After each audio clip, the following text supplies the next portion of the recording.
Greetings again everyone, and welcome back to episode 2 of the practical application of management principles in the organization. Now, the last time I said I'm not going to give you every little bit of detail that you will find in a textbook and so forth, I just want to make sure that we're all on the same wavelength when we talk about practical applications. There's lots and lots of information available to you. On YouTube you'll find hundreds of videos on management and management principles, etc., etc. And I'm not going to reiterate all of them. So today what we're going to do is we're going to look at the foundation of the management house, really. Actually the foundation of your organizational house within which we manage. And like with building a house, if your foundation is wrong, you can expect your house to tumble down at any stage, cracks will show, and so forth and so forth. So there are some considerations. If you've ever built a house yourself, you will know that there are lots and lots of pitfalls. So we need to get the foundations right.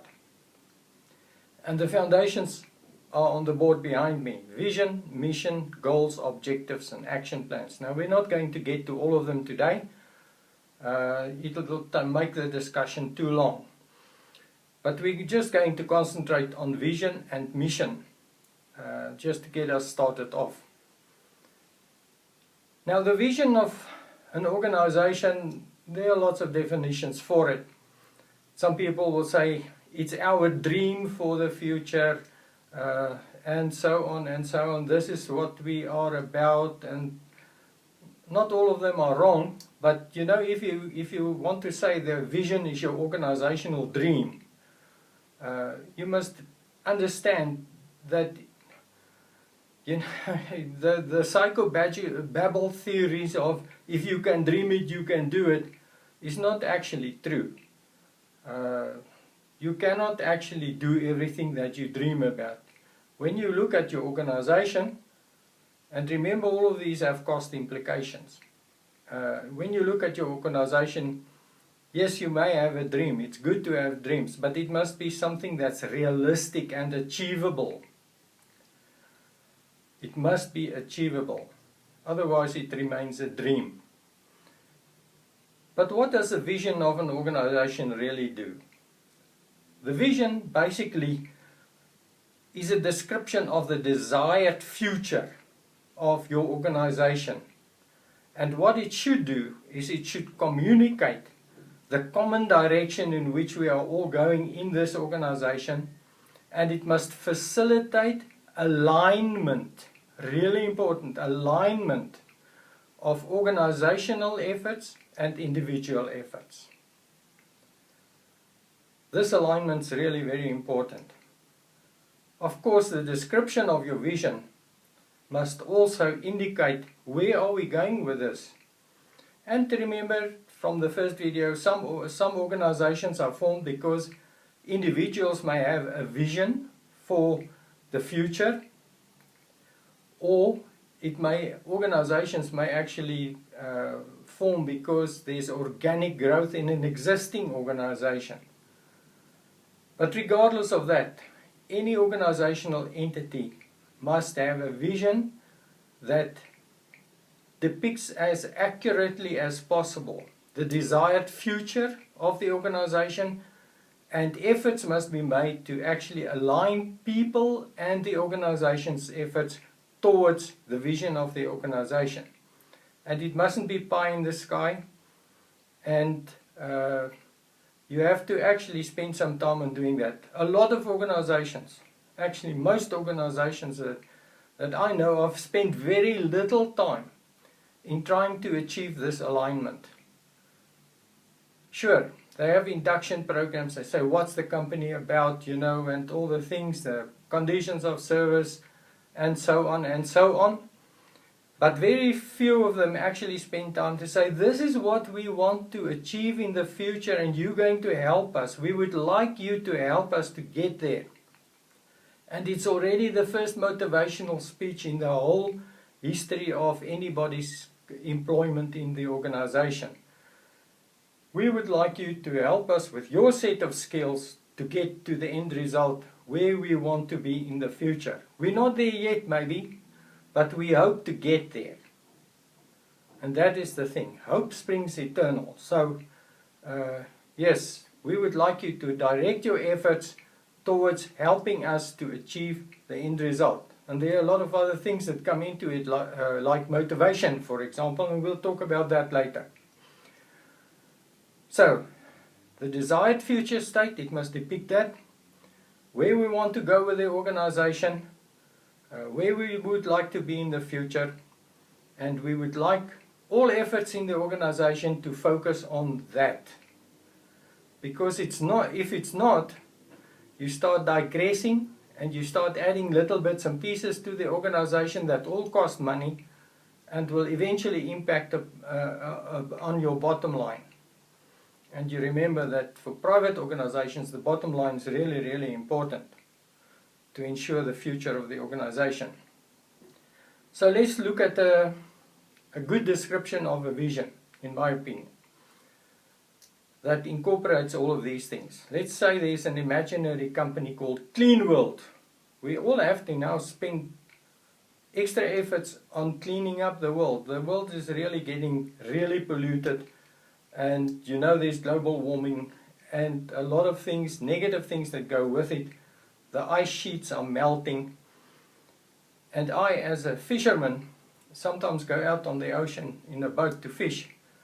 And let me tell you that sometimes, especially after storms, when you cruise along in the ocean, which is supposed to be a clean, pristine environment, you have to navigate your way amongst all the plastic that's floating around. It's disgusting. So we all have to do our little bit on that. So let's imagine there's a company called Clean World. And Clean World wants to establish itself in the provision of clean energy. So what would their vision look like? Here's a suggestion. It's not the only one. To establish Clean World as a reliable, innovative, global partner in the design, development and application of renewable and sustainable energy systems that will contribute to a cleaner environment. You can rewind the video if you want me to repeat that. So what does this say in terms of our definition of the vision of the organization that has to align individual and organizational efforts? Clean World wants to be a global player in the manufacture, the design, development, application of renewable and sustainable energy systems that will contribute to a clean environment. That is all you need to do, because that already guides you towards your future. Don't add a lot of detail and stuff like that. It must be something that is memorable also. And as I've said, very few organizations actually spend enough time on this. And if you ask people in the organization at any level, what is the organizational vision, they will tell you that we don't really know. We read it somewhere. They don't live it. That's real alignment. We must understand where we're going. If you don't know where you're going, you can never get lost. The mission of the organization defines your core activities. From the vision, you can derive your mission of the organization. Now for Clean World, the mission would be something like this: the design, development, manufacture of reliable clean energy systems through effective research, innovation, production and marketing of quality products following sound financial and human resource management principles. What does this do now? When we look at the mission, what is the mission's definition? It must state why the organization exists. We now know why Clean World exists. it must differentiate you from other organizations. Now, obviously, in today's world, people compete with each other. They all look more or less the same. Not all of them, but the ones in the same industry more or less look the same. They employ the same technologies, etc., etc. And this does not make you stand out. But what the mission has to do is it has to say that if I look at your organization, Clean World, what will I find there? It will provide you with your core activities. Your core activities. So where the vision says, this is where we're heading for the future, the mission says, this is where we are today, and this is what we have to do. So when we again look at the mission statement must already define the core activities that you will find. We still want to produce, and produce equals production, so there'll be a production function. We want to research and develop, there'll be an R&D function. We want quality products, so a quality control function. We need to market those if we want to get anywhere, so there'll be a marketing function. Employ sound financial function, and human resource systems, human resource function. And of course it varies from organization to organization. But the vision, where are we going for the future? The mission, where are we today? If you come and look at my organization, what will you find? You will find my core activities, which are incorporated into the mission statement. Do not confuse the two. I have seen organizations with vision statements that should actually be a mission statement, and mission statements that should actually be a vision statement, but they have had some hippopotamus consultants, I suppose, that help them to formulate these things. So, we're building the foundation, the mission, where are we going? What's our house going to be like when we finished? The mission, what must we do to get there? And all the bricks and mortar stuff will be in there.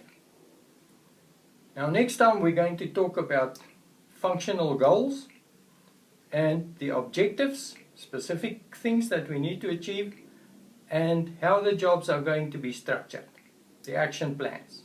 What do people have to do in the organization?